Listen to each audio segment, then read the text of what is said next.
Getting going.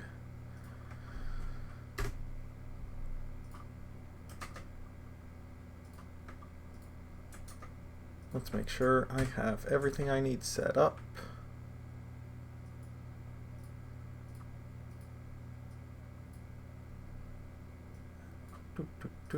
Making sure I have a script. Hello there, Kel Rilo. You are always first in the chat, and I appreciate you just jumping in every single time and saying hello and letting me know that, like, people exist. Because sometimes I feel like nobody exists because, like, I can't see your faces because I'm just talking into the void. Oh, we got so many people here. This is exciting. I am excited about today. We've got... This is one of the denser lessons that we've made so far. There is a lot going on in these sections. And then after that, I have finished putting together the Apprentice exam. I'm just putting on some finishing details, including like feedback for answers and that sort of thing, making sure that when you take it, you will not only get the correct answer given to you afterwards, but also a short explanation on why that is the answer. I love it when the Void talks back. The Void is... I'm a big fan of the Void. I would say don't be too worried about the test. Don't get too nervous about it. While the test does have a cooldown, we only have the 20 questions that I've created so far. We're working on creating more. We're working on reducing the cooldown from infinite to... Ideally, towards the end, it'll be a pool of like 150 or 200 questions, and we can have a 1-month cooldown, and you can go in there and take the test again if you need to. If you don't pass, though, it is so far from the end of the world. If you did... I can't remember if the sequence of questions was randomized for the Season 0 exam. I don't think it was. I think it was ordered. But on average, the questions on the Judge Apprentice exam are easier than the Season 0 exam. We're not going to have a question like, how does cunning resolve? A question that 2/3 of all applicants got incorrect. A question that I got wrong when it was asked of me of a player, because that one is silly. Woolstrider, no, one of the questions is not who is the coolest program director, because that's not in the comprehensive rules. We'll put that in the higher level tests, because that will fall into program philosophy. But right now we're just going to be testing rules. The test is only going to cover the stuff that we've covered in the lesson. So if you've watched all the lessons or read the scripts, you shouldn't be surprised by anything in there.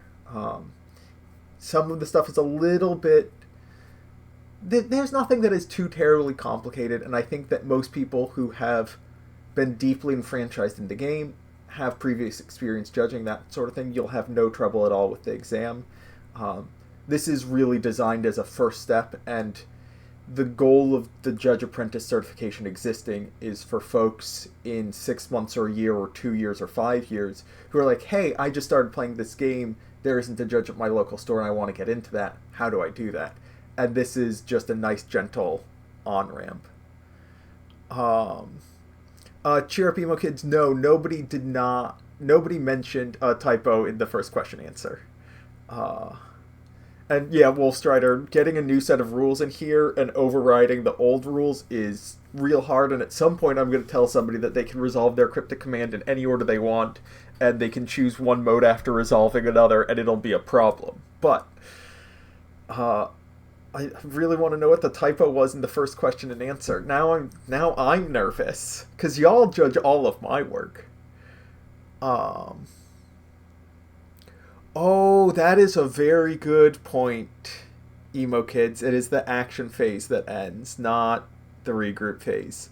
Nobody called me out on that. See, I get to be nervous because I write this test, and when I was going through making sure the answers were correct, I had something 100%, like I put in the opposite of the correct answer as the correct answer, and if I do that, y'all get to know how big of a dummy I am sometimes, and so I'm a little bit nervous about that. You have nothing to worry about. Only you are judging your test results. Everybody gets to judge mine. But with that, I'm glad you're all here. Let's dive on into actions, abilities, and effects. Where's my little transition button? There we go. All right. So, this lesson is the one that covers everything? Everything, pretty much. We've talked about a lot of the game so far. We've talked about cards. Oh boy, it's talking at me, and I don't like that. Sorry about that. Great. It's no longer talking at me. That makes me so much better. Right. So, we've talked about cards. We've talked about the form of the game with the steps and phases. We've talked about pretty much everything except how cards actually work, which is fundamental to the game functioning. Because, we kind of need cards to work. We can do as much as we want, but the cards need to be able to do things before we can actually play the game. Jumping back to some questions in the chat, we're going to go on a lot of tangents today because there's a lot to talk about. Do I have access to files in advanced to know card set, etc.? I currently do not. That is something that we're working on. Getting me the set 3 files due to the process it would take, I'm going to get it roughly at the same time as everybody else. Set 4 and future files, we're working on me and the folks here at Cascade Games having earlier access so that we can make note of, this slide is going to need to change, we're going to need to talk about this, we're going to need to prepare a lesson on, say, how exploit works, that sort of thing. So, current answer, no. In the future, yes. So at 4122, is the Apprentice test available for everyone?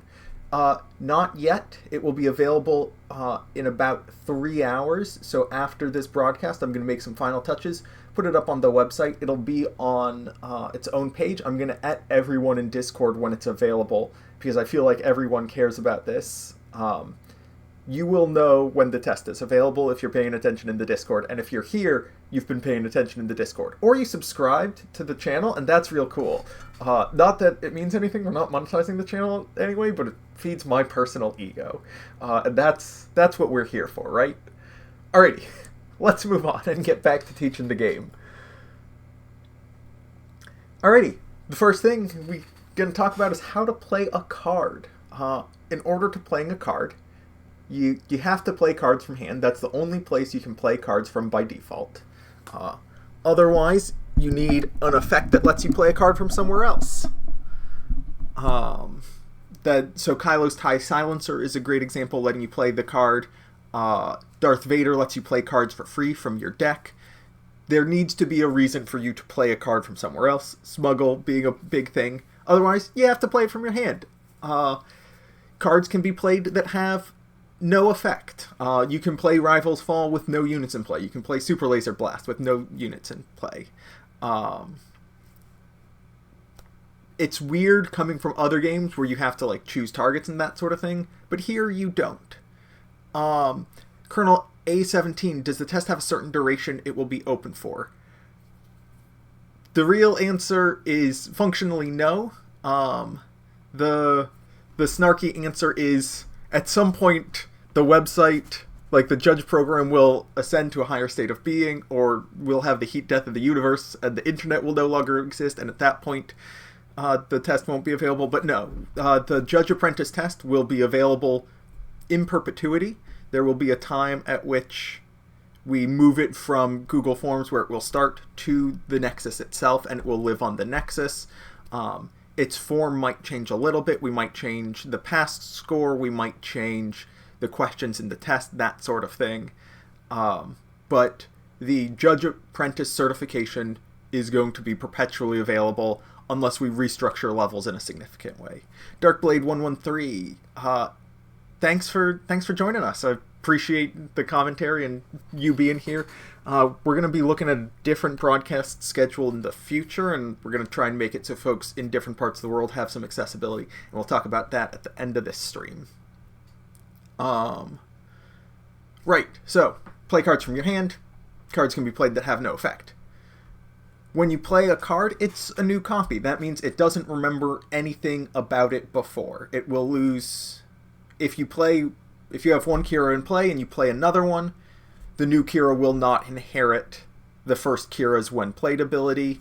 Similarly, if you return Kira to your hand and replay her, either with New Adventure or Waylay or any of a million effects, it is a new card, and the old lasting effect ended and the new one begins. So any modifiers have to be specific to it. Any upgrades or any targeted buffs stick with the single unit. There are 5 steps to playing a card. The first step is you declare intent. You reveal the card and announce that you are playing it. At this point, the card is still in your hand. Then, step 2 is you check restrictions and you verify that no restrictions are being violated. One of the most common ones is Regional Governor. Simply says you cannot play cards of a certain name. The other big restriction that you need to be aware of is playing upgrades. Upgrades, unlike events, do have to have a unit that they can be attached to in order to play them. You can't just play an upgrade and have it disappear into the void immediately. And so if you don't have a unit that meets the attached to requirement, you're not able to play that upgrade. So some say attached to a vehicle, some say attached to a non-vehicle, and you have to have a unit that matches that description in order to play the card. Step 3, you determine the costs. You start with the printed cost, you add any cost increases, then you subtract any cost decreases, and then you set it to 0 if it's free. And then you add any additional costs. Free will include cost modifiers. Physite, if they don't include any restriction, they have an inherent restriction of play on a unit, and so that restriction is part of the card type upgrades. Sometimes it'll have a more specific restriction like vehicle and non-vehicle. I think there's a bunch of play on a vehicle, a bunch that are play on a non-vehicle, and then legal authority is the only one that has a different restriction, which is play on a friendly unit. So they all have a hidden restriction that you might not be aware of, but it kind of makes sense by default. What do you do in playing an upgrade if there is nothing to play it on? But with paying costs, plus, minus, free, and then additional costs. As of the current moment, the only additional cost is dealing 2 damage to their base on Saw Gerrera. I pointed at my screen. None of you can see that. Anyways. Over time, I'm sure that we will get other additional costs. I'm going to say this very clearly. This is speculation, but I am speculating that exploit will be a cost modifier, one of the plus or minuses, and not an additional cost, or an alternative cost. But that's speculation. We don't talk about speculation because somebody will hear that, and then they'll run with it, and then bad rulings will happen. So we don't speculate, but God, it's fun to speculate.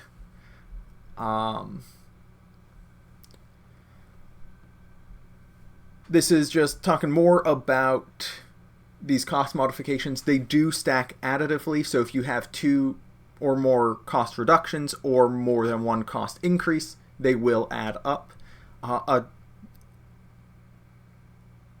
Oh my gosh, Tennessee Feet Monk, no, please don't do that. Please don't say that. Please don't go to Twitter or X. That hurts me.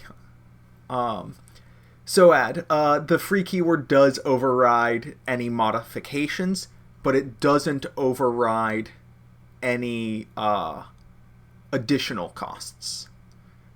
Anything that has the little coin icon with a number in it is going to be a cost modification. And anything that says additional cost is going to be an additional cost. And again, those are non-resource costs, given our one example. So it's hard to make authoritative statements about what is an additional cost, because we have one of them, but we can make our best shot. Speaking of, if you have alternative costs, like say with Bamboozle, or Force Choke, or Smuggle, I think it's actually just Bamboozle and Smuggle as alternative costs. Force Choke is a cost modification built in. These modifications do apply to those, and so Del Mico will tax your opponent's smuggled events. Playing a trick event from your smuggle will cost one less with Jabba. Play for free is... I don't believe it is technically an alternate cost. It is a way of... it might be, because you're playing it differently. But... It's a little different, I think, because alternative costs can be modified by these cost increases, like Smuggle. It just reduces the cost to 0 resources and makes it that way. Nilrim. So, it is explained in reminder text, but reminder text isn't the comprehensive rules. If we look at the screen here, we have shielded explained, but if we look at the comprehensive rules, we have 4 or 5 lines of what shielded actually means. Similarly, one of my great examples here is with Sentinel. Sentinel says you have to attack this unit before other units in the arena without Sentinel or bases, right? It doesn't include the fact that you can't make it not be able to be attacked. If that garbled language makes sense. But Sentinel is my poster child of reminder text is not rules text. It's just a reminder. Now, I'm pretty sure this reminder text is going to be useful and helpful and accurate, but I'm not going to make any comments because then it's going to go on Twitter because some of you are degenerates and want me to suffer. Paying costs and resolution. We pay those costs by exhausting the appropriate number of resources. You cannot exhaust additional resources, and you cannot exhaust too few resources. Notably, paying costs is before the card leaves the zone that it is in, and so you can use cards that are in your smuggle zone to pay for themselves. If a card had the additional cost of discard a card, which doesn't exist yet, then you'd theoretically be able to discard it to pay for its own cost, but then you probably wouldn't be able to play the card, and we would follow this third bullet point of you cannot pay all costs, you reset the game to before step 1 and choose a different action. So if you realize, oh wait, I did the math bad, I don't have enough resources to pay for this event, it goes back to the beginning of the process and you choose a whole new action. Once a card is paid for, it resolves. Units and upgrades are put into play, events are put into the discard pile, and then their abilities occur. This goes back to our good friend Restock, which says, I think it's choose up to 4 cards in a discard pile and shuffle them, put them on the bottom of their owner's deck. Restock can select itself because when events are resolving, they are already in the discard pile. So as long as your opponent never mills your Restock, you can never get milled out, and you can just play forever.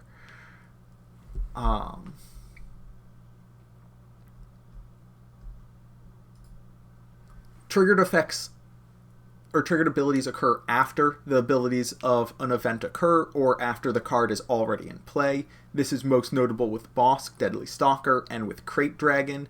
The triggered ability will still trigger even if the unit leaves play, and you evaluate for the event after or before the trigger occurs. So if you're playing Takedown, you will resolve Takedown before you deal 2 damage, so you cannot take down something with 7 HP with Bosk, and you can't order the trigger before the event resolves.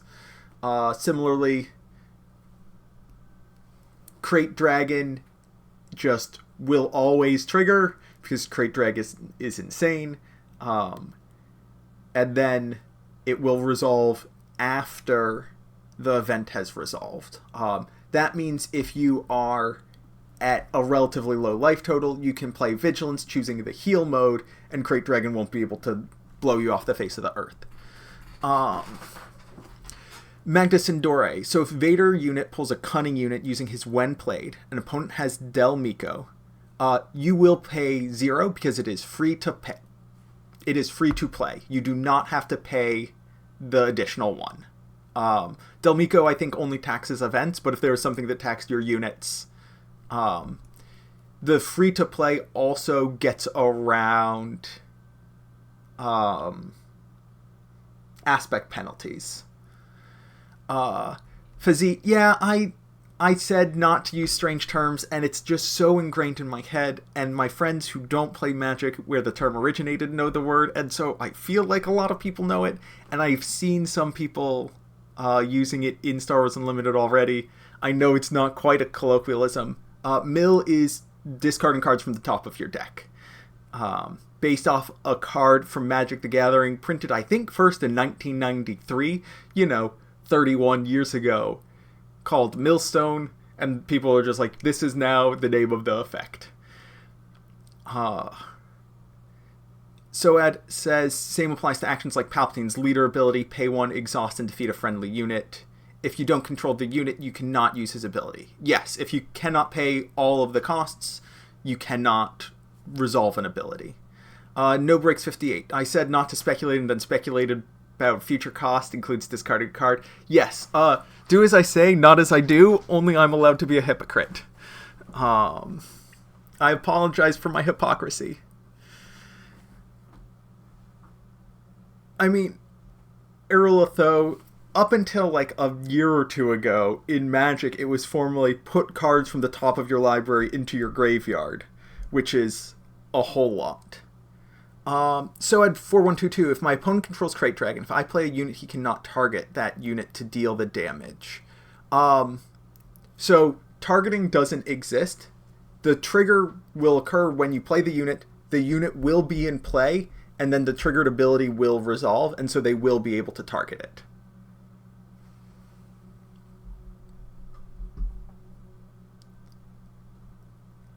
Alrighty. Attacking with units. I'm going to keep an eye on chat to see if there are more questions, but otherwise we're going to keep on moving forward. Attacking with units. You can only attack with ready units, unless it's something like Frontline Shuttle, because there's an exception to every single rule. You can only attack with 1 unit at a time. If you're instructed to attack with multiple units, the attacks occur sequentially, and any triggers that are caused by them, or any units that are defeated during them, etc., those are all resolved before the next attack begins. If an ability instructs a player to attack, that player must make the attack if it is legal. So if you have a card that says attack with 3 units, if you have 3 units, even if the attacks that are available to you are bad, and you played that event, you have to make all of those attacks. Similarly, if you have an event that says choose a unit an opponent controls, they attack with that unit, they cannot decline that attack. They must always attack if something instructs you to attack. I apologize if I'm mangling your name, but Irilitho, I choose cards that are interesting and relevant, and this is one of the few cards that talks about units being exhausted and attacking. And that's one of the struggles that I'm going through right now. Like, I keep on reusing the same 5 cards because, like, Bosk and now Krayt Dragon are the only 2 cards that trigger when a player plays an event, and that's an important mechanic to understand because they're both very played cards, but it makes it hard to ask questions about it or create slides about it without using those 2 cards 50 times. So, 3 steps to the attack: declare the attack, combat damage, and ending the attack. To declare the attack, you choose a unit to attack with, you exhaust it, and you choose what you are attacking. It must be an enemy unit in the same arena or an enemy base. If the attack is illegal, you reset to before any attack was declared. So you're not locked into an attack. So if you go, hey, I attack your base, and they're like, I have a sentinel, you have to attack this, you're not locked into that attack. Players become the attacking player and defending player for the attack. While attacking and while defending abilities become active. On attack abilities trigger.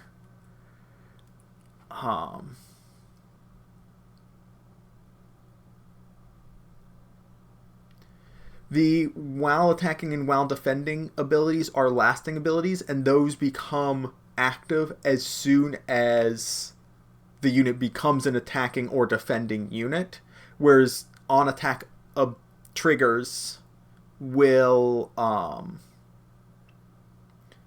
not resolve until shortly later, but these lasting abilities occur first. Going to chat. Is there a reference for the reset point for an illegal attack, or is that best practice for rollback? So there isn't, I don't believe there's explicit guidance in the comprehensive rules. Let me double check what I'm looking at.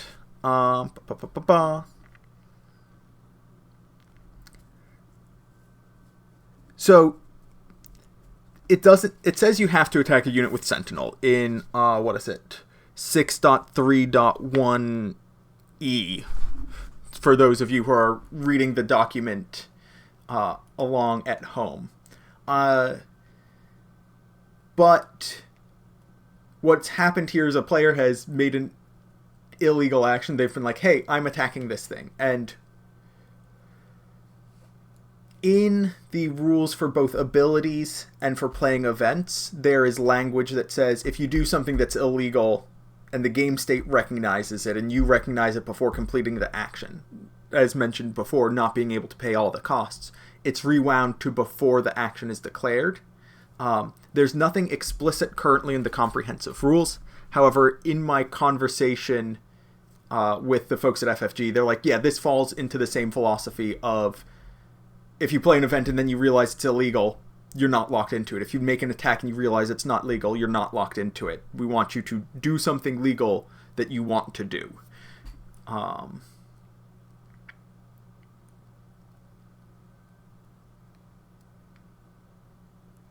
Correct, yeah. You're not even locked into making an attack. You can be like, oh, if the only thing I can do is attack your 6/6 with 5 shields with my 2/2, I'm just instead gonna do nothing and pass or claim the initiative. Astic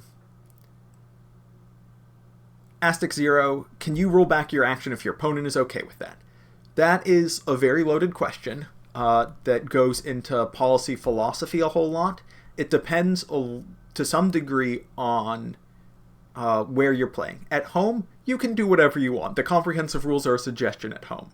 If you are playing at a competitive event, there isn't currently policy for takebacks. The policy that I've discussed with FFG is if you've gained no new information, then you are allowed to take that action back. So if you go, I'm going to attack your base, oh wait, no, then you'll just kill me with your thing. Never mind, I'll attack the unit that will kill me. You have not gained any new information, you're just talking out loud, you're not going to be held to that decision. If you go, attack your base for 2, your opponent says, okay, attack you for lethal, you're not allowed to take that action back because you've gained information. Tennessee Feet Monk, if you play a bad event, vanquish when you have the only non-leader. If you go, I vanquish your leader, this is, you've made an illegal choice, and so we rewind the whole thing. I am very hopeful and optimistic that we'll get some policy clarifications regarding both how to rewind as a judge issuing rewinds and what take-back policy is. Right now, as mentioned, the documents for running events don't have a ton regarding communication, and that's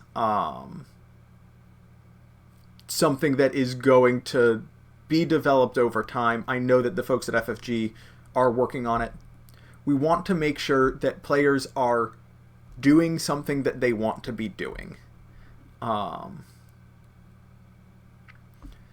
Nilram asks, I want to ask about an attack example from my game last night. I gave the option to the opponent to take the attack back, but in a serious tournament, would I have to allow it?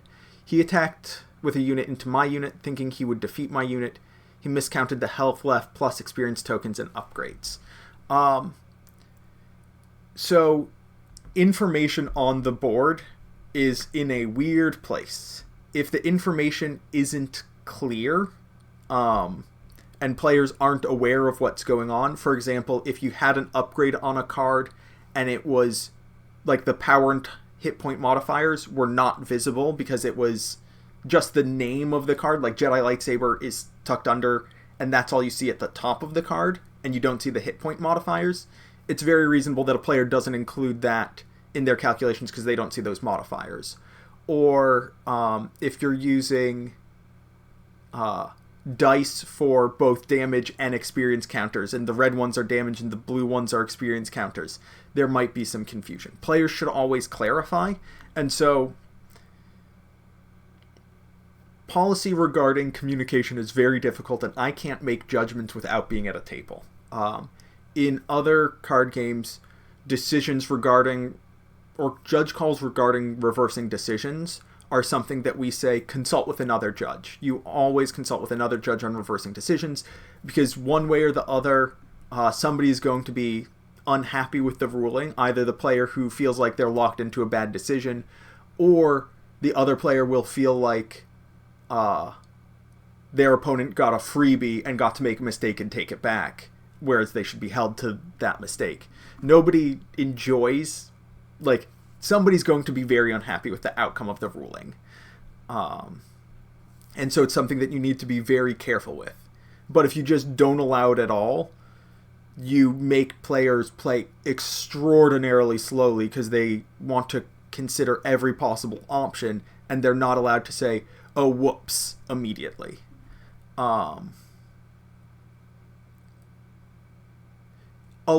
Generally, folks are going to be relatively accommodating, especially at store level events, pre-releases, showdowns, that sort of thing. But you will occasionally find somebody who's a little bit more assertive and aggressive in their competitive nature. And while we want people to be competitive and enjoy competing with the game, we want to make sure that everybody feels comfortable and is having a good time playing the game. And yes, smuggle costs and adding the card to your resources is completed before the card text is active. The Game Genic Experience Shield tokens will generally be fine, I think. Especially given that they are an official partner of Asmodee and FFG, so I'd be somewhat remiss if I'm like, no, you can never use those. The important thing to do is just make sure that you are communicating clearly with your opponent. Like, I've definitely played games with folks where we just keep track of, like, life totals in our game. Not in tournaments, but just, like, playing at home. It's like, I'm too lazy to get out my life pad or my damage counters. We'll just keep track of life totals in our head. And that's... If the players are doing that in a casual event, if you're doing that in a casual event, that's fine. You shouldn't be doing that in a tournament. But if somebody's like, I want to have dice on my base and write it down, that's fine. If they're both on, I just want to write it down, that's fine. If somebody's like, I want to use the physical token cards to indicate shields and experience, as long as the players agree on communication, that's where we're okay. If players disagree on communication, that's where things get a little hairy and we need a little bit more guidance from policy philosophy. And yeah, with newer players, I mean, I think it helps me a lot that I'm not good at winning games. Like, I have a 50% win rate on my best day, and so I don't mind losing a couple percentage points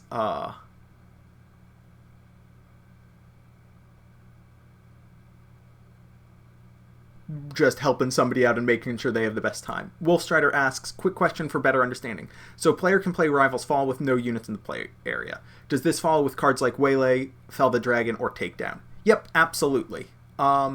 You could even, and like, sometimes you might want to do that. For example, if you have Bosk in play, and you have a card, oh gosh, I can't remember the name of it, but let's say you had an experience counter on Bosk. He's your opponent has 2 units. Like, you can play cards to just trigger Bosk and have no other effect. You do have to do as much as you can, so if Bosk is a legal target and you're like, yes, I would like to resolve takedown, the only legal target is Bosk, you can take down Bosk and deal 2 damage. But if Bosk is not a legal target and your opponent doesn't have any legal targets for takedown, you can still use that to get the 2 damage Bosk trigger.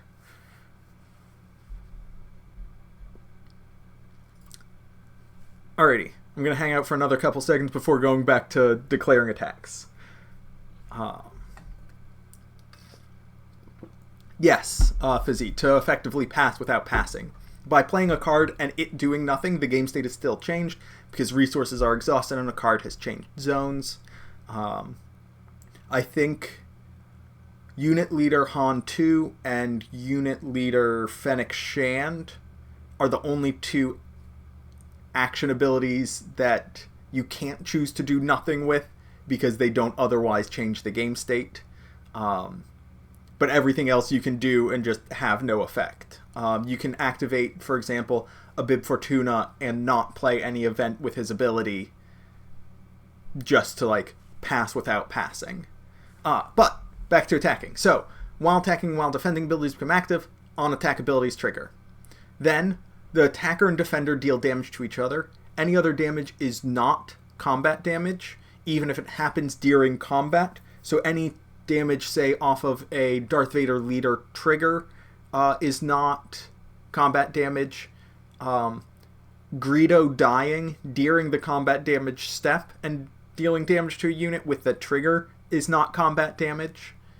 If the defender is defeated before combat damage, overwhelm damage still applies, and so that's like with Unit Han or Incinerator Trooper, that sort of thing.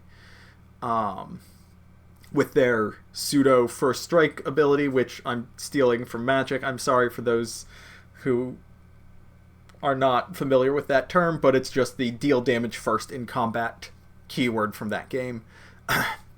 After combat damage is dealt, when defeated abilities trigger during the combat damage step. So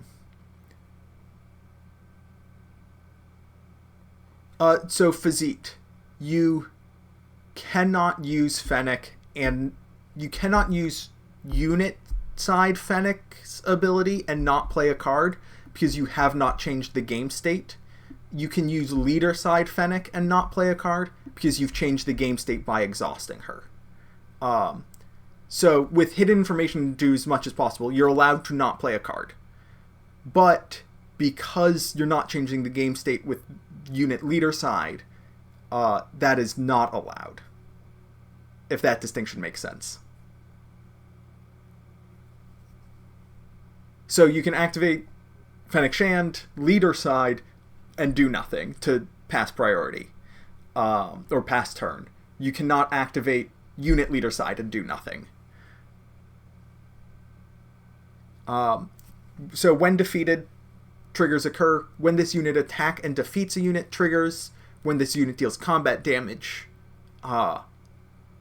triggers occur. What doesn't occur during combat damage is the slightly different when this unit completes an attack.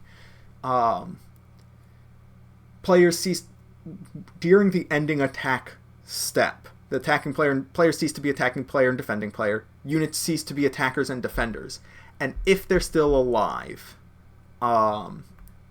then units complete an attack, and that ability will trigger then. It is different from attacks and defeats because the unit must survive.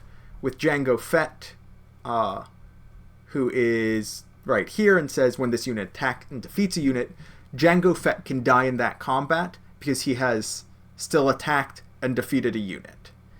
What he has not done is completed an attack. So Zeb Aurelios has to survive combat in order to trigger. And these are two different things, even though they seem very, very similar. Next up, we have use an action ability. It is extraordinarily similar to playing a card, except that sometimes there are additional costs, and you have to be able to pay all of them.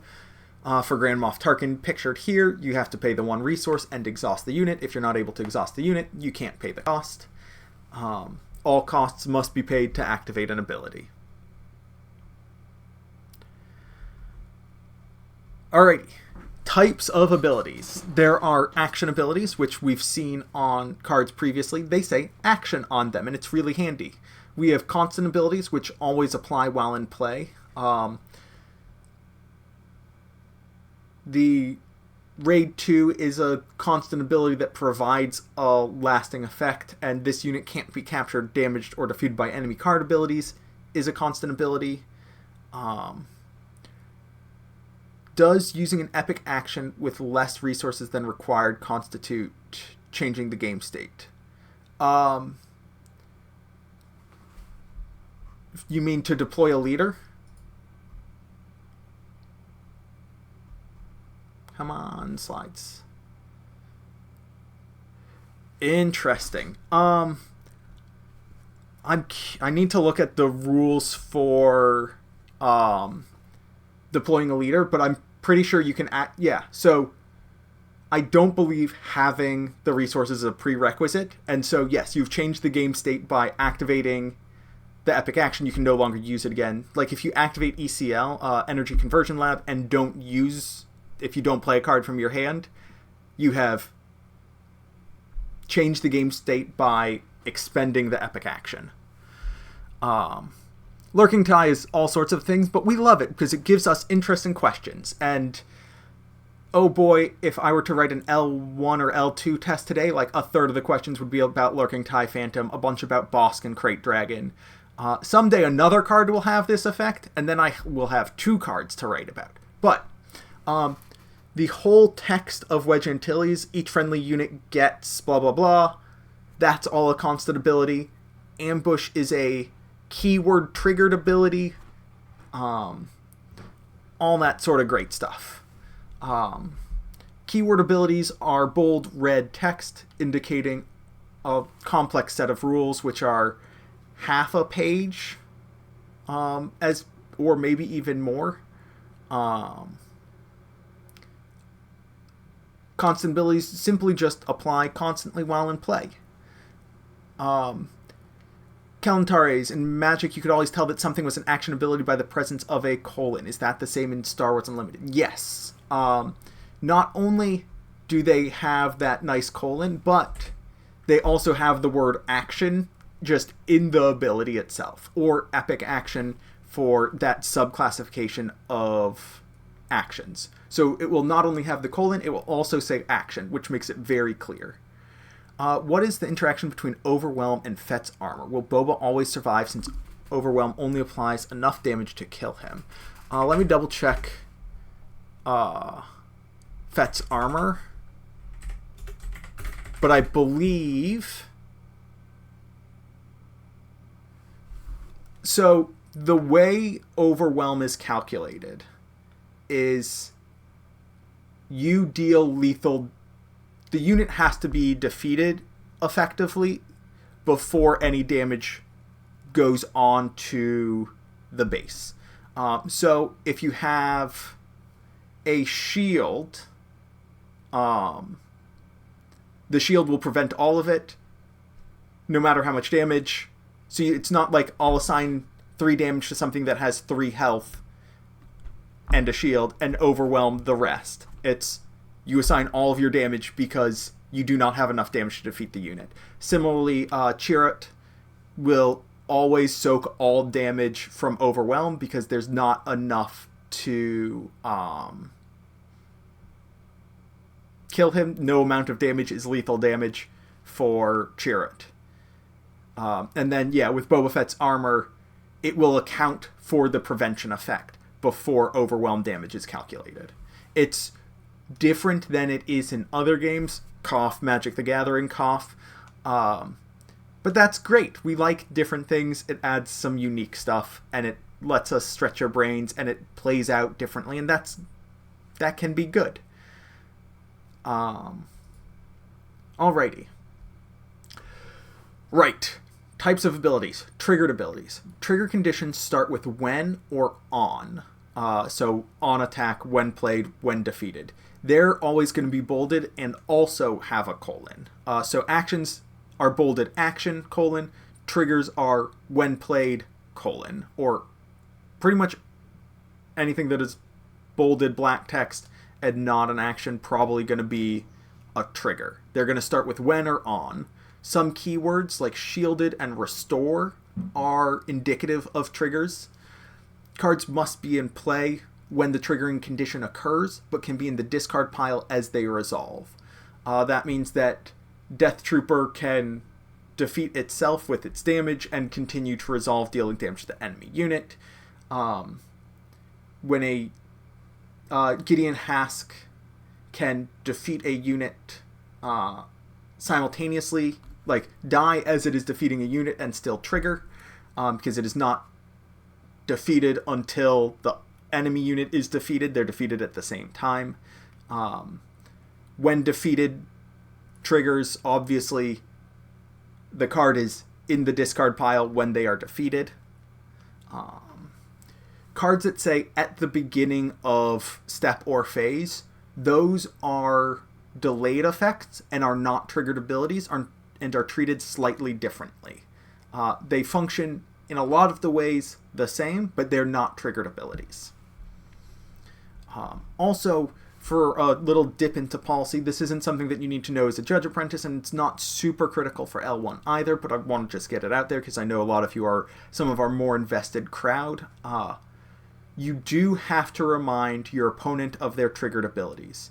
If your opponent kills a unit and they have a Gideon Hask in play and they don't play an experience token on one of their units, you have to be like, by the way, Gideon Hask, give yourself an experience token somewhere. That is different than in some other games, and it might take some getting used to for players. A lot of players enjoy that mind game of seeing if they can play around their opponent's triggers. Unless the trigger says explicitly, you may, you have to remind them. For you may triggers, you do not have to remind them, and you are allowed to assume that they chose not to. Triggers that say your opponent may, aka bounties, those are not you may triggers. You still have to resolve it and give your opponent the choice.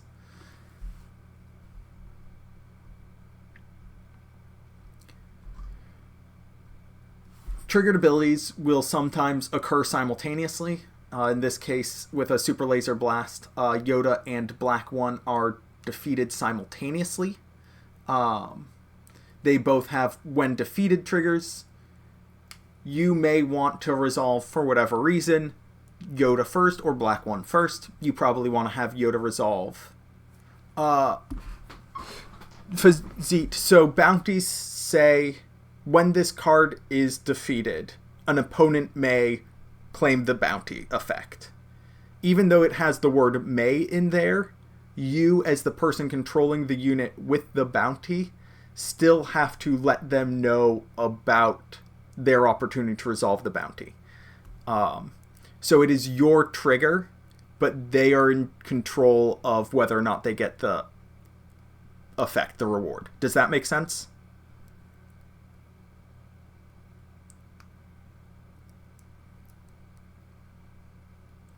J-Freak, yes, because it gives your unit the ability, and so even though you don't control the bounty upgrade, you control the unit with the triggered ability, and that trigger is your opponent may, and so you do have to remind your opponent of their bounties. There's very few, the only thing that you can not remind your opponent about is triggers that say you may. Bounties do not fall under that classification. And so yeah, if your opponent plays a bounty on your unit and they forget about it, you still have to remind them. This is going to be potentially a little bit controversial for players because a lot of folks are used to not reminding their opponents. This is something that we're going to have to see how it plays out in the first few waves of larger competitive events. If you're working or playing in a planetary qualifier in October, please give feedback on how this plays out. If you are judging one of them, I would recommend either reminding players about this trigger ability or showing a small degree of leniency, especially if a player has competitive experience from other games where they're not allowed to remind folks. As you can see with this conversation, folks who are deeply engaged and enfranchised in the game, who are studying to become judges, don't understand this policy because it is not clearly written out and not expressed thoroughly. And so it would be deeply unfair to hold players to a higher standard than judges, particularly as the game starts off. And so I would err on the side of reminding players about triggers rather than punishing harshly. And communicate to your local community. Yeah, you got to tell people about their triggers. You can't let them forget them. That is not allowed by the game rules. So going back to triggers, or continuing on triggers just in a different light. If both players have triggers occurring, the active player chooses in which order the players will resolve their own triggers. As the active player, you can choose that you are going to resolve either all of your triggers first, or your opponent will resolve all of their triggers first. Once a player is resolving all of their triggers, they get to choose the order within that grouping. So if I'm playing against you, you super laser blast me, I control Yoda and Black One, I am the person who gets to decide whether Black One or Yoda resolves first because I control both of those triggers. Even though you are the active player, you do not choose the order of these triggers. Potato in a box. Question about planetary events. If you filled out the interest form, so we had over 750 applications for the events. I'm going to be getting that information out to the stores with our recommendations targeted by Wednesday. I don't know if I'm going to have the bandwidth to let everybody know if they were not recommended. And once I'll see if I can do that. But getting that sorted out across 40 spreadsheets or however many planetary qualifiers there are is going to be making sure that I don't miss anybody is going to be a lot of work. I'll try and let folks know if they were not recommended to move on. If you were recommended to move on, or not move on, that's not the language I want to use. If you were recommended to a store for this first wave of planetary qualifiers in October, at that point it is out of Cascade Games' hands. The store will contact the people that they want to work with directly, and then they will reach out. I'll also try and let folks know that they were recommended. I'll probably I need to figure out how this is being handled. I have not had a chance to dive into the data, and putting together mass emails that have useful information that don't end in simply more questions is challenging. I don't know where we're going to end on this communication. I want to be as transparent as possible. I don't know what is feasible. I would like to communicate to everybody, you were not recommended, you were recommended. However, if I get 100 or 200 emails saying, can you explain to me why I wasn't recommended? The short answer is no, I cannot explain to you why you were not, because I have 750 applicants and I cannot do that for everybody. Ideally, in the future, for future planetary qualifiers after October, tournament organizers will simply be able to look at a list of certified judges or have open applications and you apply directly and the tournament organizer accepts or declines you directly. This is being done asynchronously through Cascade Games because nobody's going to be certified as... I mean, the goal would be having a level 3 judge as the head judge of a planetary qualifier, and that's certainly not going to happen by October. And even by the beginning of September, some folks will have a judge apprentice certification, but nothing beyond that because that's the only test that's going to be available. And so we're doing it a weird way for this first one. Communication is going to be worse than in other ones. I'll do what I can to communicate to you. I can't make any guarantees. Right. Okay. Back to abilities and effects. Outside of triggered abilities, there are lasting effects, delayed effects, and replacement effects. Lasting effects have a set duration. For example, while attacking, for this attack, during this round or phase, that sort of information. They wear off immediately when the duration ends. A card can be affected by multiple lasting effects. You can be affected by both Raid and Surprise Strike and get a big ol' +5 during that attack. If two lasting effects are conflicting, the most recent one takes precedence. So modifiers to power and hit points are not conflicting, they're simply additive. But if you play, for example, Gladiator Star Destroyer and give a unit Sentinel, playing Spec Force Soldier will remove Sentinel. If you play Sentinel first and then... If you play Spec Force Soldier first and then you play Gladiator Star Destroyer, we look at the most recent effect, and the Gladiator Star Destroyer is winning that fight. And so the Stormtrooper will have Sentinel. Delayed effects indicate a future timing. This is something that says at the start of your regroup phase, at the beginning of the next action phase, etc., etc. These are not triggered abilities. Those simply occur at that time. They will occur after lasting effects have resolved or cease to exist, but before triggered abilities.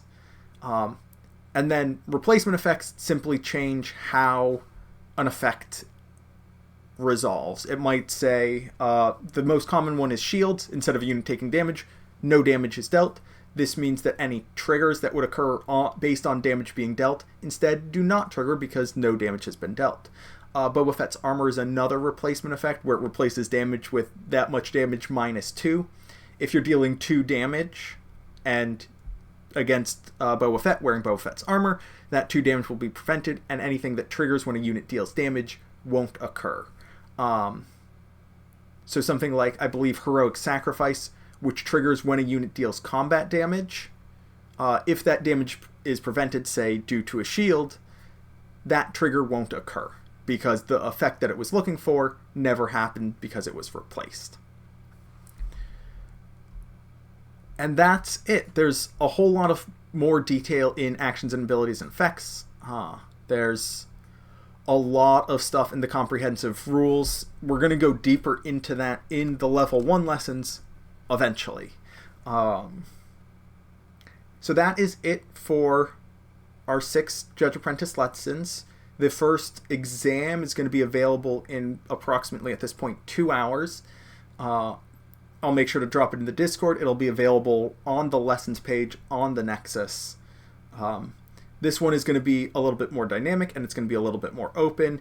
If you have feedback on it, you can send it to me directly. Please don't discuss exam questions in public.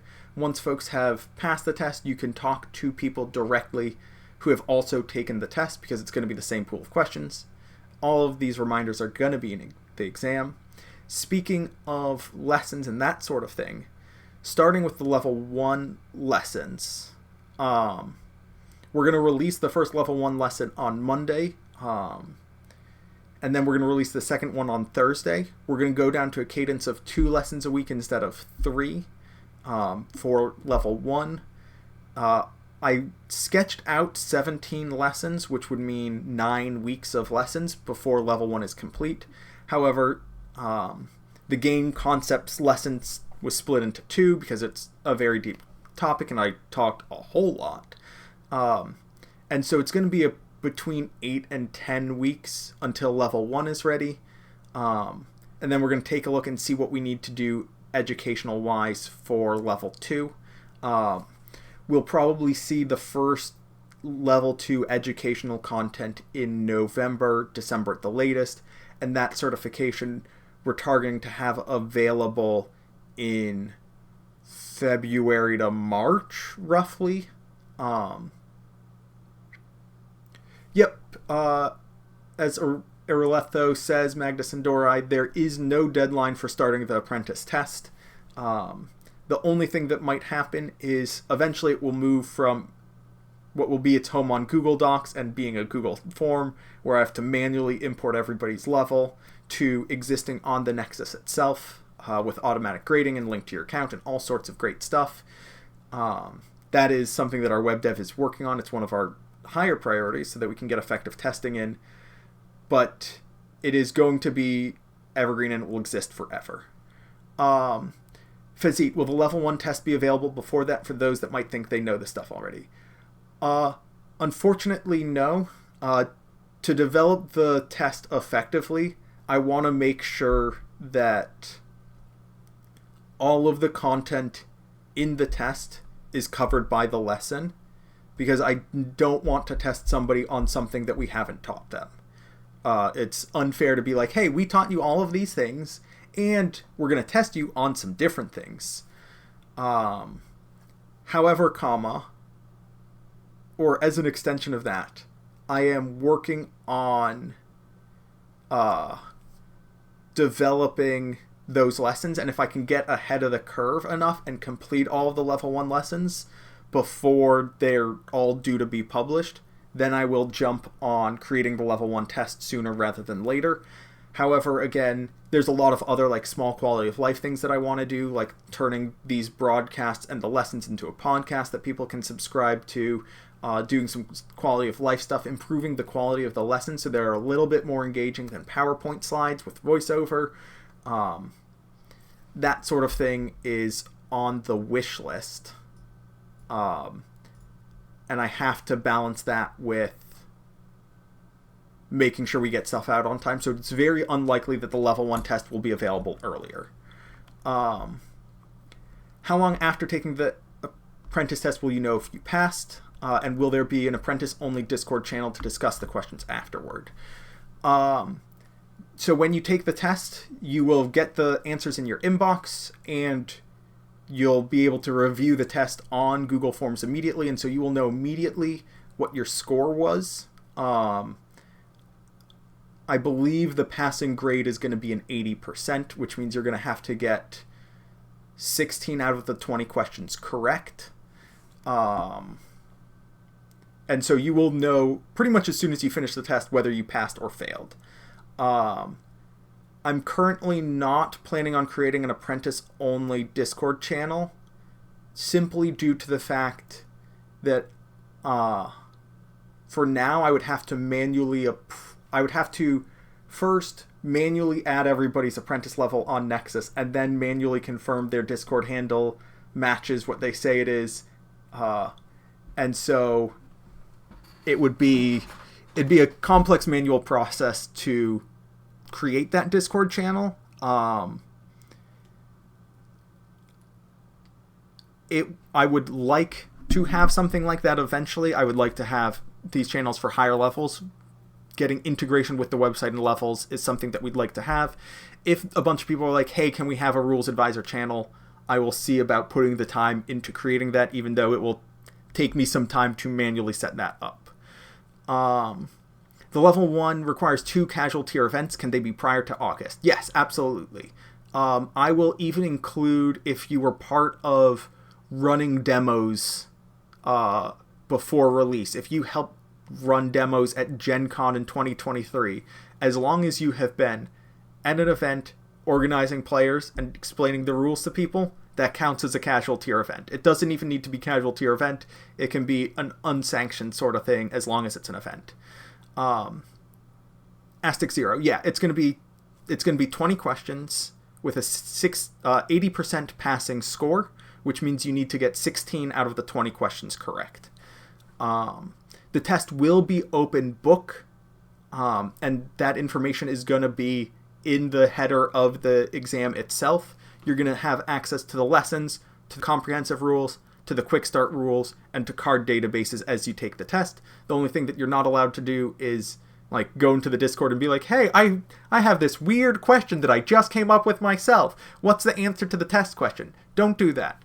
Don't turn to your friend and be like, hey, can you give me the answer to this test? Because that really only hurts you. But yeah, open book, because the skill that we're testing is your ability to find the answers, not do you have it all memorized? JFreak asks, will the exam be timed? It will not be timed. It is possible that future online open book tests will be. Google Forms does not have the option to enable timing, I don't believe, at least not without plugins, and we don't want to get into that because that's a pain in the butt for everybody. Philosophically, I think that timed open book tests are the closest simulacra of taking a judge call that we can get through online testing that's asynchronous without me actually asking you each questions personally. And I do not have enough hours in the day to talk to all of you for an hour each.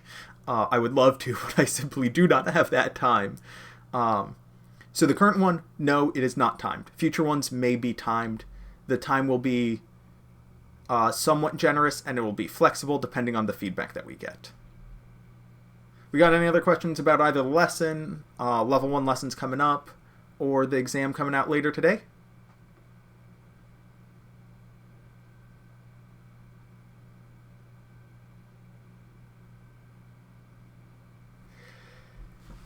I mean, I had a friend who was drafting for a Dynasty League on the floor of an event and just being like, I need to take 5 minutes to step off the floor for nothing, for no good reason. I'll be back. And he was just doing that every half hour. He was doing his job very well and was very clearly communicating, and we were well overstaffed on that event.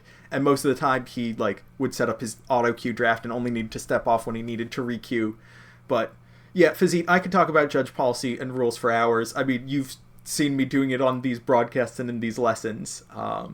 And folks who have worked an event with me, not only can I talk policy and rules and philosophy, but I'll talk about program construction forever and be like, so this is what I think level 1 should mean, and level 2 should mean, and level 3 should mean, and this is how I think organized play should be structured. I have so many opinions. And at some point, it'd be great to hang out with y'all. I plan on going to one of the planetary qualifiers at least, so if folks are at that one, we can chat. Or at sector and regional qualifiers or other large events. I think I mentioned in the Discord that I'm going to be at SCG Tampa, so if you're going to be down in Tampa next weekend, come find me and harass me and we can chat.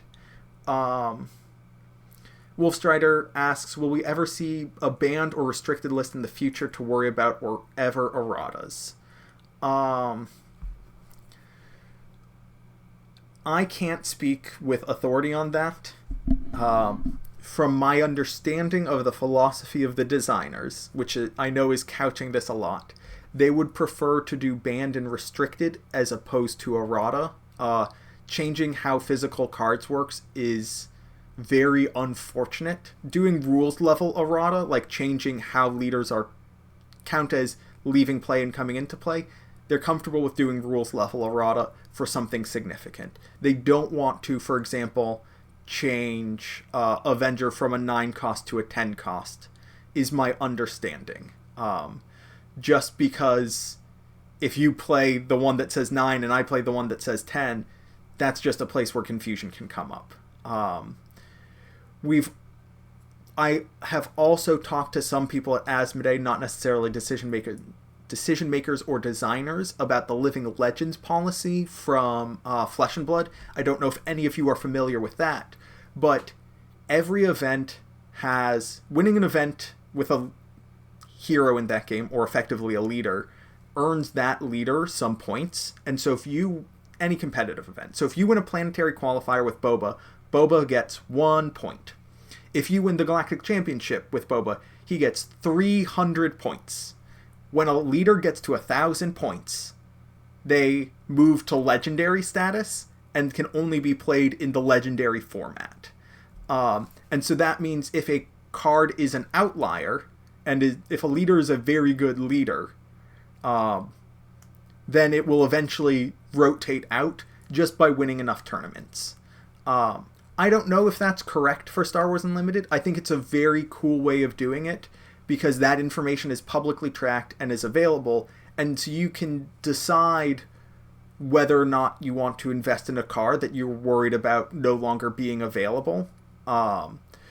Oh, Fazit, if you're worried about showcases, you should see the prices on gold foil leaders in Flesh and Blood, because oh boy, um, it's also different because the card isn't banned. It's just not legal to play in Premiere, and then they would create a new format where you can play all these overpowered leaders. So let's say in Twilight of the Republic they release Anakin, and he has the same exact text as I don't know, Tarkin, same power and toughness, all that, except he deploys on one for whatever reason.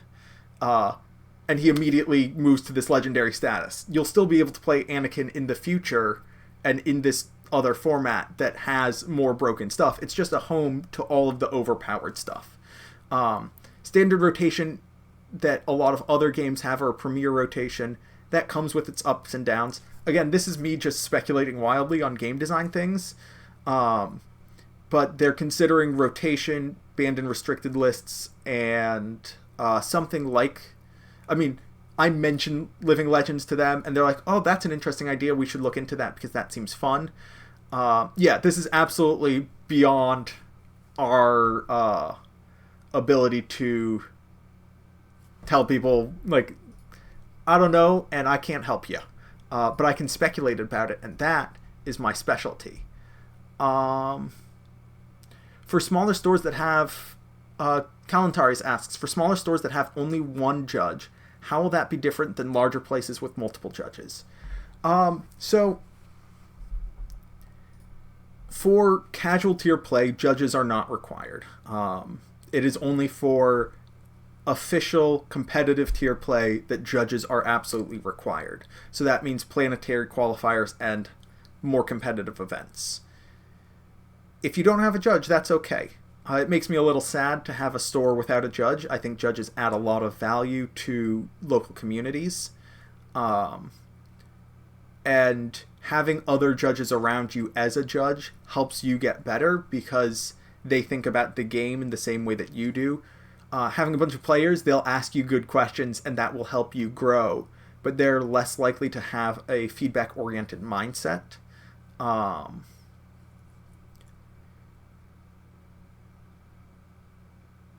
Some stores will have multiple judges. My local game store, when I started judging, had roughly like 16 players for Friday Night Magic. Like, we hovered around the 12 to 20 range. We also had, I want to say, 20 certified judges who frequented the store, just because there was a cluster of people who like judging and we all got to really geek out on this. And so that was a wonderful community. There's a local store near me that has, like, regularly 40 players for draft nights, I think. And they have one judge.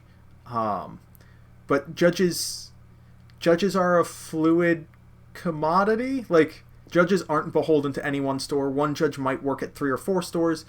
Or one store might have 3 or 4 judges. Fazit. Level 1 is not a requirement for showdowns. It is strongly recommended because you'll have the knowledge that you need to run these events, and you'll have an understanding of how to apply policy philosophy to some degree to events. But it is not a requirement from Fantasy Flight Games to sanction a showdown to have a level 1 judge.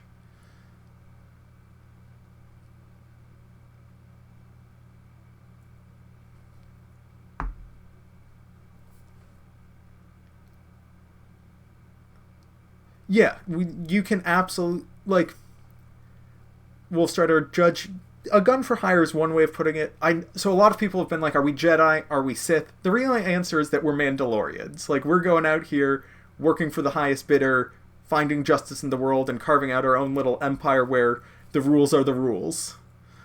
And on that note, I'll see you all later tonight. I'm sure you're going to have a bunch of questions when the exam comes out. I'll see what I can do about creating a channel for folks who have taken the apprentice level exam. However, that will need to be adding people manually, simply because we don't have any connection between the website and Discord, and between the website and the Google form, so it might not be until next week that we have that channel. The first exam is going to be dropping in 1 hour and 45 minutes. I'm going to, in the Discord, at everyone when that's available, because I know a lot of people have not been... Y'all are aware of the Discord channel and are active in it and paying attention, but I know a lot of people are not paying attention, and I want to ping them because I think that's something that folks are going to be excited about. With all that, I'll talk to y'all later. I'll see you on Tuesday for the next broadcast, because broadcasts are going to be the day after lessons.